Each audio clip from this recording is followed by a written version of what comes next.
सर्वेभ्यो नमो नमः। विद्यार्थियों, आज हम class 10th political science chapter number 1 power sharing सत्ता की साझेदारी के पार्ट 5 को शुरू करेंगे। विद्यार्थियों, आज हम topic number 4 accommodation in Belgium की समझदारी, इसको हमने कंप्लीट करा। इसके जस्ट बाद में एक और टॉपिक है, उसको आज अपन कंप्लीट करेंगे और समझेंगे कि वो टॉपिक क्या है। कहने को वो एक प्रश्न है, ठीक है, और वो इम्पॉर्टेंट प्रश्न है, आपको आपकी परीक्षा में एग्जाम में देखने को मिल सकता है। तो वो क्या प्रश्न है उसको भी अपन समझेंगे। अगर वीडियो पसंद आती है तो वीडियो को लाइक करें और चैनल को सब्सक्राइब करें, ठीक है। कमेंट जरूर करें अगर कोई भी आपकी समस्या है तो, ठीक है, और अगर वीडियो में कोई त्रुटि लगे तो भी आप कर सकते हैं। चलिए अब आगे बढ़ते हैं और आज की वीडियो लेक्चर का उद्देश्य जानते हैं। वाई पावर शेयरिंग डिजायरेबल, ये क्वेश्चन है, मतलब टॉपिक ये है वाई पावर शेयरिंग डिजायरेबल, मतलब सत्ता की साझेदारी क्यों जरूरी है। हमने इतनी दो कथाएं पढ़ी, श्रीलंका की कथा पढ़ी, फिर उसके बाद बेल्जियम की कथा पढ़ी, और हमने देखा कि श्रीलंका ने क्या करा और बेल्जियम ने क्या करा, दोनों ने ही क्या करा, ये हमने समझ लिया। लेकिन अब बात आती है कि सत्ता की साझेदारी क्यों जरूरी है।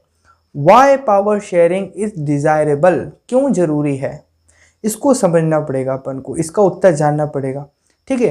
तो उसी को आज अपन आज की वीडियो में जानेंगे बड़े ही अच्छे तरीके से।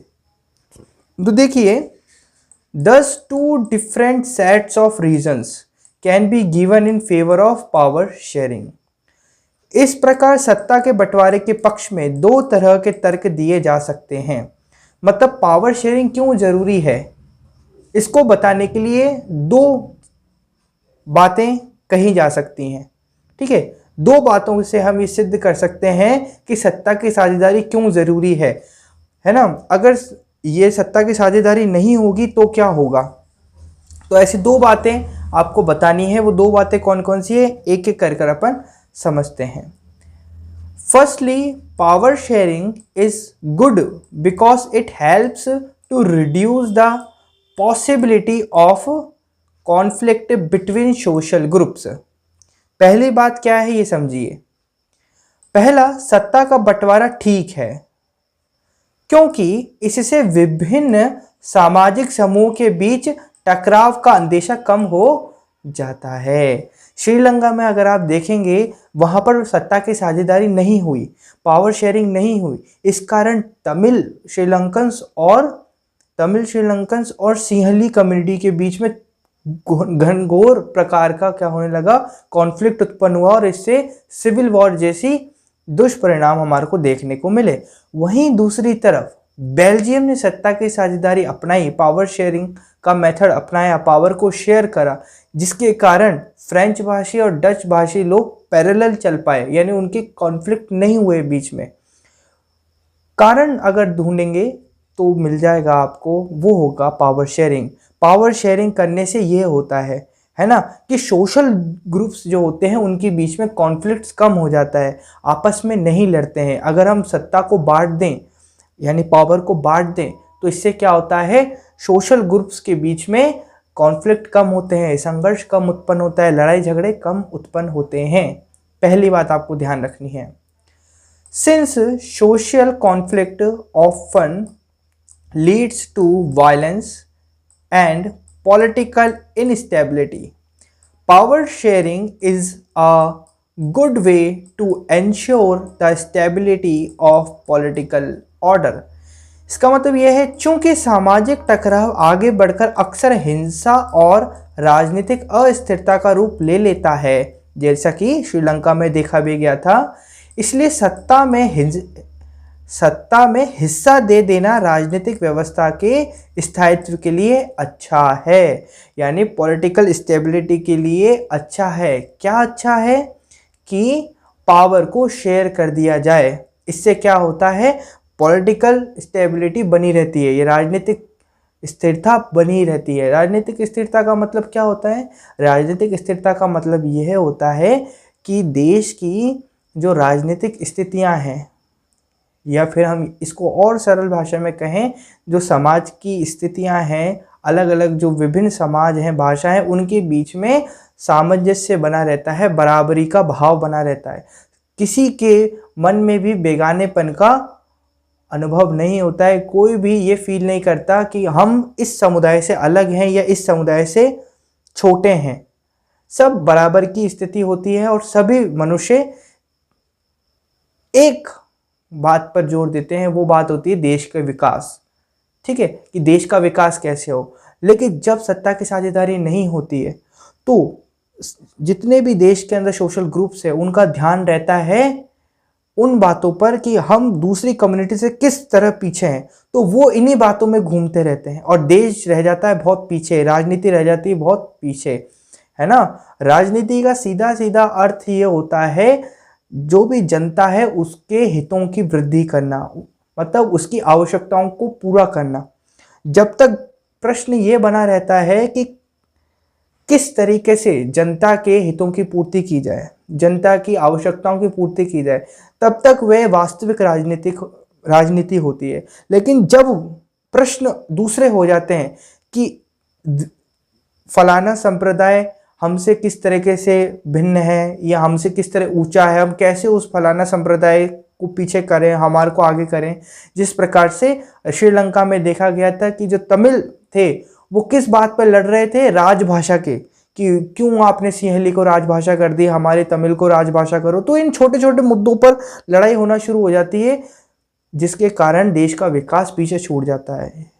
ठीक है, श्रीलंका में फिर सिविल वॉर हुआ था, हिंसात्मक बातें हुई थी। तो हमारे को ये ध्यान रखना पड़ता है कि सत्ता को अगर आप बांट दें तो इन सभी दुष्परिणामों से हम बच सकते हैं, यह आपको समझना पड़ेगा। आगे लिखते हैं, imposing the will of majority community over others may look like an attractive option in the short run, but in the long run it undermines the unity of the nation। Very important point है, इसको मैं एक बार हिंदी में पढ़ता हूँ, then उसके बाद समझाता हूँ। बहुसंख्यक समुदाय की इच्छा को बाकी सभी पर थोपना तात्कालिक यानी उस समय पर तो तौर पर लाभकारी लग सकता है, यानी उस समय तो लाभकारी लग सकता है, पर आगे चलकर यह देश की अखंडता के लिए घातक हो सकता है। अखंडता का मतलब क्या होता है? अखंडता का मतलब होता है बिना टूटना, मतलब अखंड यानी जो टूटा ना हो। ठीक है, अगर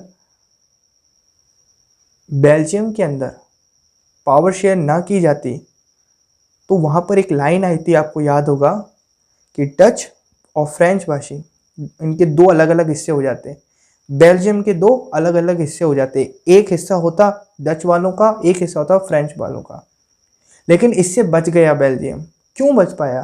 क्योंकि बेल्जियम के जितने भी लीडर्स थे उन्होंने पावर शेयरिंग के रास्ते को अपनाया, पावर शेयरिंग के विकल्प को अपनाया, जिसके कारण क्या हुआ, दोनों साथ मिले और दोनों ने साथ मिलकर आगे बढ़े और बेल्जियम आगे जाकर यूरोपियन संघ का एक हेडक्वार्टर बनकर दुनिया के सामने आया। यह खूबी होती है। और श्रीलंका जो कि स्टार्टिंग में जब उसमें लड़ाई नहीं होती थी, स्टार्टिंग में एक एजुकेशन लेवल, एक पॉलिटिकल लेवल, एक उसका लेवल था, एक बहुत बढ़िया लेवल था। लेकिन जैसे ही वहाँ पर कॉन्फ्लिक्ट होना शुरू हुए अलग अलग कम्युनिटीज़ के बीच में, सिंहली कम्युनिटी, तमिल कम्युनिटी के बीच में कॉन्फ्लिक्ट हुए, संघर्ष हुआ, जिसके कारण क्या हुआ, गृह युद्ध हुआ, सिविल वॉर हुआ। और इसमें परिणाम देखे गए कि उसकी जो इकोनॉमिकल लेवल था, रेपुटेशन थी, वो सारी की सारी नीचे गिर गई। तो पावर शेयरिंग से हमारे को क्या समझ में आता है, जो देश पावर शेयर करेगा, मेजॉरिटी और माइनॉरिटी को बराबर समझेगा, वो देश डेवलप करेगा। लेकिन जो देश पावर शेयर नहीं करेगा, मेजॉरिटी को बहुत ज़्यादा इंपॉर्टेंस देगा, महत्व देगा, तो वो देश श्रीलंका के जैसा हो जाएगा। कैसा हो जाएगा? बिल्कुल डिस्ट्रॉय हो जाएगा। ठीक है, आपको यहां समझना है। बहुसंख्यकों का आतंक सिर्फ अल्पसंख्यकों के लिए ही परेशानी पैदा नहीं करता, अक्सर ये बहुसंख्यकों के लिए भी बर्बादी का कारण बन जाता है। मेजॉरिटी कम्युनिटी अगर कोई डिसीजन लेती है तो वो डिसीजन उस समय तक तो बहुत अच्छा लगता है, यानी थोड़े समय तक तो, लेकिन लॉन्ग टर्म में, लंबे समय में वो जो डिसीजन है वो घातक सिद्ध हो सकता है। और बहुसंख्यक या मेजॉरिटी कम्युनिटी जो होती है, अगर वो कोई डिसीजन लेती है, गलत डिसीजन लेती है, जैसे सिंहली कम्युनिटी ने लिया था ऑफिशियल लैंग्वेज सिंहली को कर सिंहली लैंग्वेज को ऑफिशियल लैंग्वेज कर दिया था। ये कर उसने बहुत बड़ी मिस्टेक करी, जिसके कारण एक बहुत मतलब एक पूरा वर्ग ही, एक पूरा ग्रुप उसके खिलाफ हो गया। मतलब सिंहली कम्युनिटी अगर अच्छा काम भी कर रही होगी, लेकिन उसके एक गलत डिसीजन से उसका पूरा का पूरा जो फ्यूचर था, जो भी उसका हाँ फ्यूचर था, वो पूरा खराब हो गया, है ना। मतलब पार्टी को हटना पड़ा और सिविल वॉर जैसे काम हो गए। ये आपको समझना है, ठीक है। तो कभी कभार गलत डिसीजन मेजॉरिटी जो कम्युनिटी है उसके लिए भी गलत होते हैं, कहने का तात्पर्य ये है, ठीक है। ये तो पहली बात होगी। दो बातें मैंने बताई थी। ये सत्ता की साझेदारी क्यों जरूरी है? सत्ता की साझेदारी जरूरी है क्योंकि पहली बात बता दी। अब सेकंड बात करते हैं। There is a second deeper reason why power sharing is good for democracies. अब यहां समझना, सत्ता का बंटवारा लोकतांत्रिक व्यवस्थाओं के लिए ठीक है। इसके पक्ष में एक और बात कही जा सकती है, और वह बात कहीं ज्यादा गहरी है। ये थोड़ी डीप बात है जो अभी मैं आपको बताने वाला हूं। सेकंड बात जो है वो बहुत थोड़ी डीप बात है। क्या बात है उसको समझिए आप, कि power sharing is the very spirit of democracy, या यहां पर स्पिरिट आएगा सिर्फ। Power sharing is the spirit of democracy. सत्ता की साझेदारी दरअसल लोकतंत्र की आत्मा है। डेमोक्रेसी की आत्मा क्या है? Power sharing. ये आपको स्टेटमेंट याद रखना है। The power sharing is the spirit of democracy. अब आत्मा का क्या मतलब होता है? ये शरीर है, इस शरीर में आत्मा है। अगर आत्मा को इस शरीर से बाहर निकाल दिया जाए तो ये शरीर कैसा हो जाएगा? मुर्दा हो जाएगा। कैसा हो जाएगा? मुर्दा हो जाएगा। इसमें कोई भी जान नहीं बचेगी। बिल्कुल इसी तरीके से यदि डेमोक्रेसी किसी देश में चलती है, यदि किसी देश में सरकार का जो एक प्रकार के रूप में डेमोक्रेसी का यूज़ किया जाता है और वहाँ पर पावर शेयरिंग नहीं की जाती, इसका मतलब वहाँ पर मुर्दा लोकतंत्र चल रहा है। कैसा लोकतंत्र चल रहा है? मुर्दा लोकतंत्र चल रहा है, या फिर एक आर्टिफिशियल लोकतंत्र चल रहा है। ऐसा क्यों कहा जा रहा है? इसका उदाहरण हम फिर से, जो हमने पूर्व में कहानियां पढ़ रखी हैं श्रीलंका और बेल्जियम की, इससे हम समझ सकते हैं। दोनों ही कंट्रीज़ के अंदर, चाहे बेल्जियम हो चाहे श्रीलंका हो, दोनों ही कंट्रियों के अंदर डेमोक्रेसी थी। दोनों ही कंट्रियों में डेमोक्रेसी थी, लेकिन एक कंट्री ने पावर शेयरिंग को यूज़ किया, पावर शेयरिंग के ऑप्शन को यूज़ करा। अपनी कंट्री में जितने भी सोशल ग्रुप्स थे या अदर कम्युनिटीज़ थी, उनको पावर में साझेदारी दी, यानी उनको पार्टिसिपेट बनाया पावर का, कि भाई आप भी लीजिए थोड़ी पावर, आप भी लीजिए थोड़ी पावर। इस तरीके से थोड़ी थोड़ी पावर आप सब लीजिए और अपन सब काम करेंगे मिलजुल कर, जो कि हमारे को बेल्जियम में देखने को मिला। और इसका रिजल्ट क्या निकला? इसका रिजल्ट हमारे को देखने को मिला कि बेल्जियम एक डेवलप कंट्री बनकर उभरा। वहीं दूसरी तरफ श्रीलंका, जो कि जिसमें डेमोक्रेसी चलती थी, लेकिन उसने पावर शेयरिंग का ऑप्शन नहीं अपनाया। उसने मेजोरिटेरियनिज्म का यूज़ किया, बहुसंख्यवाद का यूज़ करा, जहां पर उसने बहुसंख्यक समाज को पूरी की पूरी सत्ता दी। मतलब बहुसंख्यक समाज ने पूरी पूरी सत्ता ली, अपने हाथ में ली, और अपने ही अनुसार क्या करा? डिसीजन लिए। तो हमारे को देखने को मिला कि वो जो पूरा का पूरा देश था वो किस क्राइसिस से होकर गुजरा। ठीक है, तो ये आप समझिए कि लोकतंत्र की आत्मा है पावर शेयरिंग। अगर जिस देश में लोकतंत्र है वहां पर पावर शेयरिंग ना हो, तो इसका मतलब समझ लीजिए कि थोड़े समय के लिए तो वो देश अच्छा दिख सकता है, लेकिन लॉन्ग टर्म में आप देख सकते हैं कि वहां पर क्राइसिस उत्पन्न होंगे और वो देश बर्बाद हो जाएगा। इसका उदाहरण श्रीलंका है। आप समझ सकते हैं यहाँ पर ये स्टेटमेंट आपके या तो एमसीक्यू में आ जाएगा, फिल इन द ब्लैंक्स में आ जाएगा, ये बड़े क्वेश्चन में भी कि प्रूफ कीजिए या सिद्ध कीजिए कि लोकतंत्र की आत्मा सत्ता की साझेदारी है। The spirit of democracy is power sharing. ये आपको समझना है। A democratic rule involves sharing power with those affected by its exercise and who have to live with its effects. लोकतंत्र का मतलब ही होता है कि जो लोग इस शासन व्यवस्था के अंतर्गत हैं उनके बीच सत्ता को बांटा जाए और ये लोग इसी ढर्रे से रहें। ढर्रे से मतलब इसी प्रकार से रहें। लोकतंत्र का मतलब ही यही होता है कि जो भी शासन व्यवस्था लोकतंत्र के अंतर्गत आती है या जो भी देश लोकतंत्र को मानता है वहाँ पर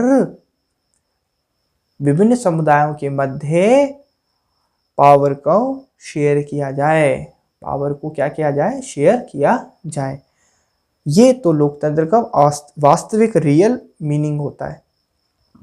आगे बढ़ते हैं। A legitimate government is one where citizens through participation acquire a stake in the system. इसलिए वैध सरकार वही है जिसमें अपनी भागीदारी के माध्यम से सभी समूह शासन व्यवस्था से जुड़ते हैं।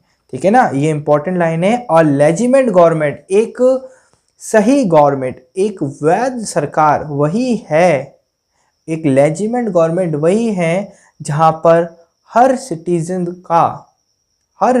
का कहाँ पर? सिस्टम में, है ना, शेयर हो, यानी वो सिस्टम का पार्टिसिपेट हो।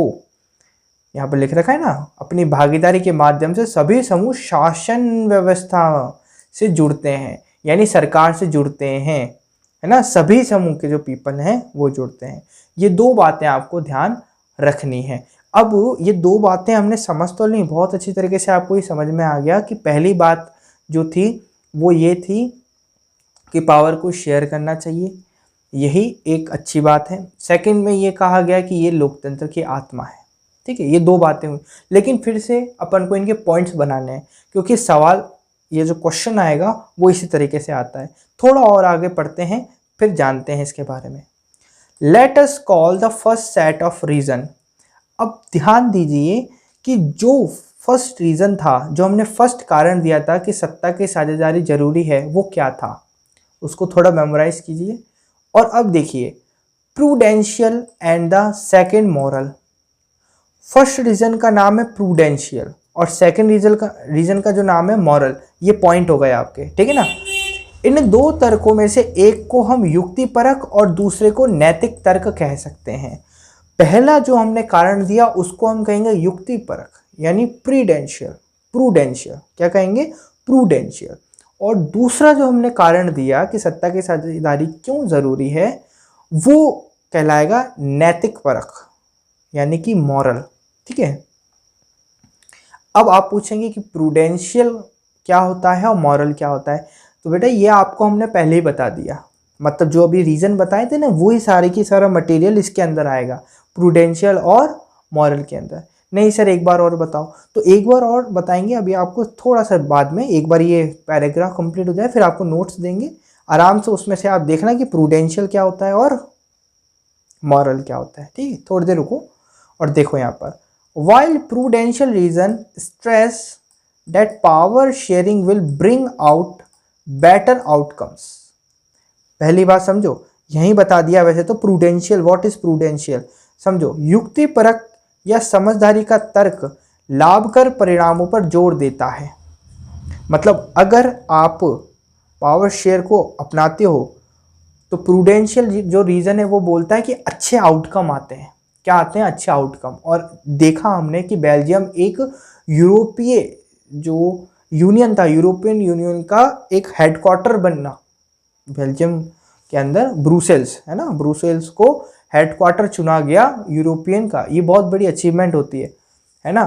सोच समझ के ही हेडक्वार्टर रखा जाता है, ऐसे हर किसी कहीं भी नहीं बना देते। ठीक है, एक ऐसे एनवायरनमेंट की ज़रूरत होती है जहाँ पर विश्वास होता है सभी लोगों को कि ये जो है, ये जगह जो है बहुत अच्छी है ना।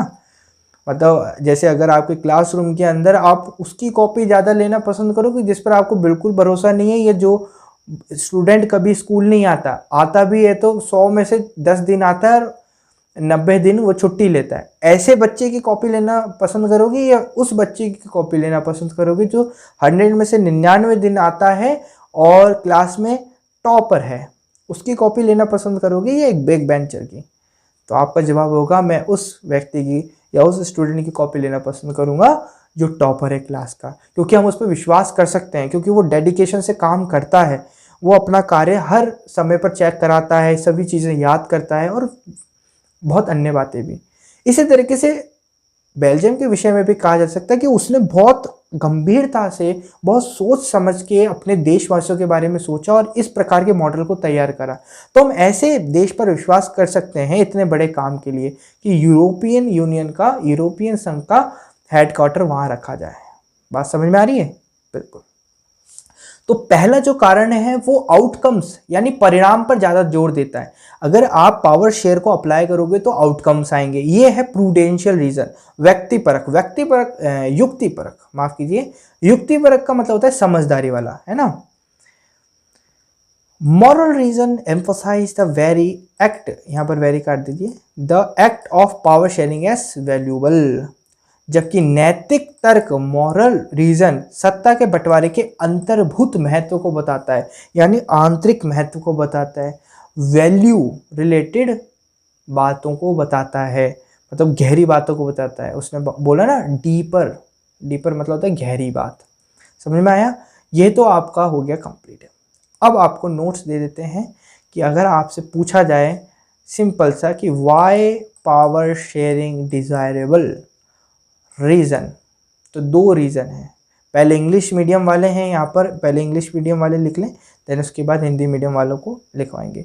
Y power sharing desirable, that is 2 reasons. First reason prudential reason and second reason was moral reason. What is prudential reason? Power sharing is good for democracy as it reduces, कम कर देती है, reduces the possibility of conflict की possibilities को कम कर देती है बिटवीन सोशल ग्रुप्स के बीच में, and checks the imposition of majority community over others, और दूसरे लोगों को भी सिस्टम में पार्टिसिपेशन का मौका देती है ना। अगर ये तो हमने खूब श्रीलंका और बेल्जियम की बात कर ली, लेकिन अपने इंडिया में भी अगर ऐसा है, अपने इंडिया में डेमोक्रेसी चलती है और अपने इंडिया में भी जो माइनॉरिटीज कम्युनिटीज हैं उनको पावर में पार्टिसिपेशन मिलता है।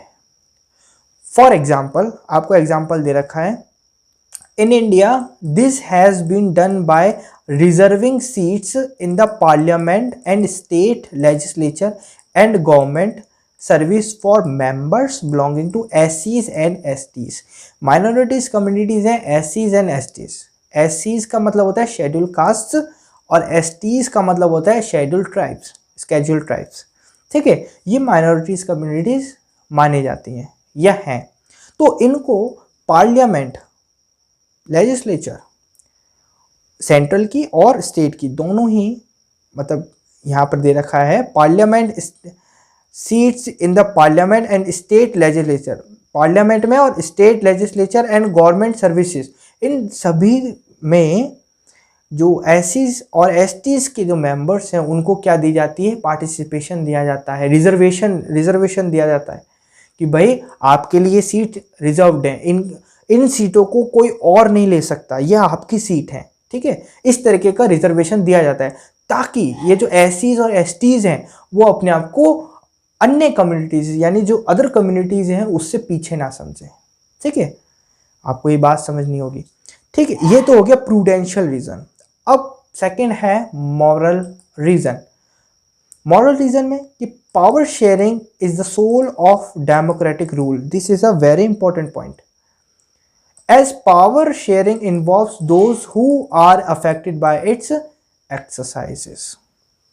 आपको समझना है कि द पावर शेयरिंग की जो सोल है, डेमोक्रेसी की जो सोल है वो क्या है, पावर शेयरिंग है ना। इसका इंडिया के रेफरेंस में एग्जाम्पल है, in India members from different political parties get elected to the legislature और the parliament and contribute in the working of the government.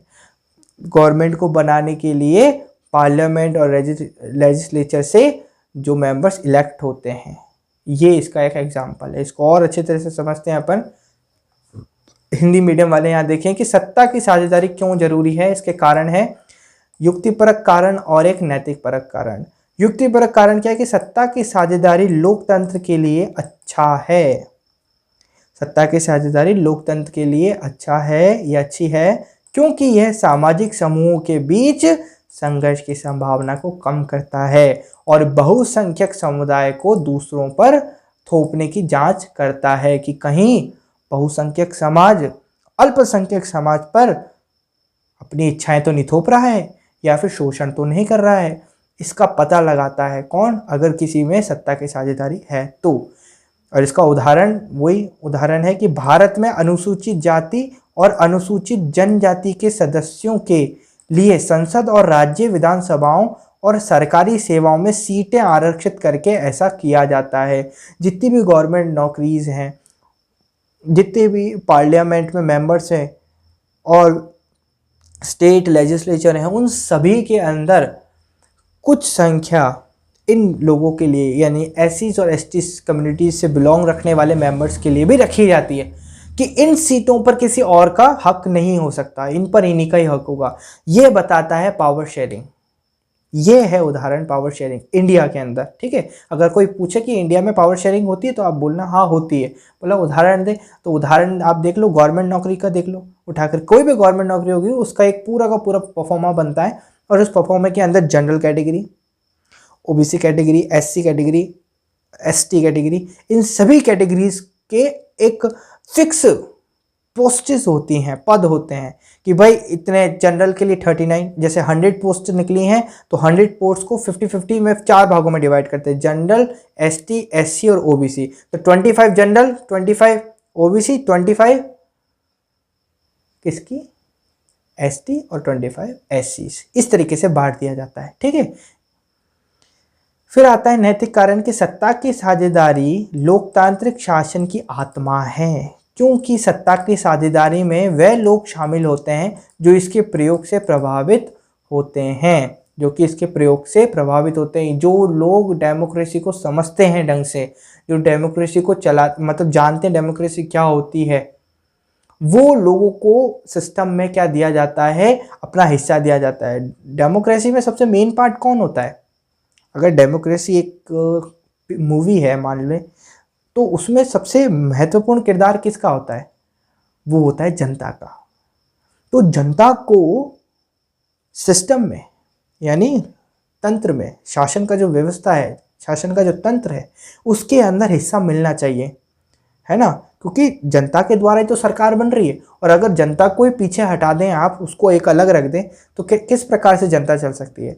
जनता से पूछना पड़ेगा कि आपकी क्या समस्याएं हैं, आपके लिए क्या किया जाए, ये होना चाहिए। और ये तभी हो सकता है जब हर एक कम्युनिटी से संबंधित व्यक्ति सरकार के तंत्र में अपनी भागीदारी निभाए, तब जाके अगर किसी विशेष कम्युनिटी को, जैसे अगर किसी एससी एसटी की कोई परेशानी है तो वो अपने लीडर से बोलेगा कि साहब मुझे ना मतलब हमारी कम्युनिटी को पानी की आवश्यकता है, आप कुछ करिए। तो वो लीडर अपनी गवर्नमेंट से जाकर बोलेगा, क्योंकि पूरी जनता थोड़ी ना जा सकती है ना। तो वो जो चुना गया है एरिया से, वो लीडर जाएगा कहाँ पर? अपने वरिष्ठ जो पदाधिकारी हैं उनके पास जाएगा और वो बोलेगा कि साहब हमारी कम्युनिटी से एक बात आ रही है, एक प्रॉब्लम आ रही है कि पानी का व्यवस्था करवाइए आप। तो वो बोलेगा अच्छा ठीक है। तो वहाँ से ऑफिसर अपॉइंट होता है और वो वहाँ का निरीक्षण करता है, सर्च करता है कि भाई क्या सही में ये बात है कि नहीं है। फिर देन जाकर वहाँ पर कार्रवाई होती है और वहाँ पर पानी की समस्या को सॉल्व किया जाता है। ये होता है पूरा प्रोसीजर। लेकिन अगर पावर शेयरिंग ना हो, अगर SC/ST कम्युनिटी का कोई रिप्रेजेंटेटिव पार्लियामेंट में या स्टेट लेजिस्लेचर में ना हो, तो क्या ST/SC की जो बात है वो उठ पाएगी? नहीं उठ पाएगी, क्योंकि अलग अलग कम्युनिटी के अलग अलग लोग होते हैं भाई, है ना। ऐसे हर कम्युनिटी के, जैसे अब जनरल कम्युनिटी है, जनरल कम्युनिटी का एक रिप्रेजेंटेटिव है ना। वो मान लो अपने ही, उसकी इतनी बड़ी कम्युनिटी है, उसके इतने सारे लोग हैं, वो उनकी समस्या संभालेगा ये दूसरे की। इससे क्या करो कि एक जने पर बर्डन मत डालो, आप एक जने पे बर्डन मत डालो, सबको अलग अलग कम्युनिटी के अलग अलग लीडर्स बना दो, और जो भी समस्या होगी वो अपने लीडर से जाकर कहेगा, और वो लीडर मेन लीडर को जाकर कहेगा। अब वो जो मेन लीडर है वो भी स्वतंत्र नहीं होना चाहिए। अगर आप अभी आगे पढ़ेंगे तो बहुत मजा आएगा पॉलिटिकल साइंस के अंदर। आगे जैसे अपन पढ़ते जाएंगे, किस संविधान में इतना बढ़िया तरीके से समझा रखा है कि कोई भी निरंकुश नहीं हो सकता, यानी अपनी मनमर्जी नहीं चला सकता। जो भी काम होगा वो मिलजुल कर होगा, ये अपन आगे समझेंगे। उदाहरण के तौर पर भारत में विभिन्न राजनीतिक दलों के सदस्य विधायिका या संसद के लिए चुने जाते हैं और सरकार के कामकाज में योगदान करते हैं। सभी के सभी जो मेंबर्स हैं, चाहे वो फिर विधायिका के हों, व्यवस्थापिका के हों, विधायिका का एक दूसरा नाम व्यवस्थापिका भी है, और संसद के लिए चुने जाते हैं, है ना। वहाँ पर आते हैं, और जैसे अभी मैंने आपको पूरा उदाहरण दिया है कि कोई भी कम्युनिटी है, उसकी कोई भी समस्या तो वो अपने लीडर को कहती है, वो पार्लियामेंट में जाकर या स्टेट लेजिस्लेचर में जाकर उस समस्या को उजागर करते हैं, और वहाँ जाकर वहाँ पर उस समस्या पर डिस्कशन होता है, और फिर जाकर उसका समाधान होता है। इस तरीके से पूरा प्रोसीजर होता है। तो मेरे ख्याल से आपको सत्ता की साझेदारी क्यों ज़रूरी है, इस प्रश्न का उत्तर मिल गया होगा। 2 कारण हैं इसके जरूरी होने के। पहला युक्तिपरक कारण, प्रूडेंशियल रीज़न, एंड सेकंड नैतिक कारण यानी मॉरल रीज़न। आज की वीडियो में इतना ही समझेंगे। आगे वाले जो वीडियोस होंगी, लास्ट वीडियो होगी वो, जिसमें अपन फॉर्म ऑफ पावर शेयरिंग के विषय में चर्चा करेंगे, यानी सत्ता की साझेदारी के प्रकार, कौन कौन से प्रकार हो सकते हैं। ठीक है, आज की वीडियो में इतना ही। धन्यवाद। नमो नमः।